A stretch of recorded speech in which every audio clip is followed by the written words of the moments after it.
তেল মশলা খেয়ে খেয়ে তো পেটে চড়া পড়ে গেল। আচ্ছা ঠিক আছে, তাহলে চলুন ঠাকুমার তৈরি তেল মশলাবিহীন একটা রেসিপি বানিয়ে ফেলি, যেটা হলো আলুর বাটি চচ্চড়ি। প্রথমে আলুগুলোকে ডুমো ডুমো করে কেটে নিন। তারপর কড়াই বা বাটিতে জল, তেল, নুন, হলুদ, কয়েকটা কাঁচা লঙ্কা, টমেটো কুচি, ধনেপাতা কুচি ও কেটে রাখা আলুগুলো দিয়ে দিন।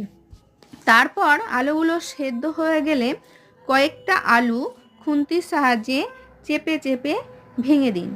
তাহলেই তৈরি হয়ে গেল আলুর বাটি চচ্চড়ি। এবার নামিয়ে নিয়ে গরম গরম রুটি, পরোটা কিংবা লুচির সঙ্গে পরিবেশন করুন।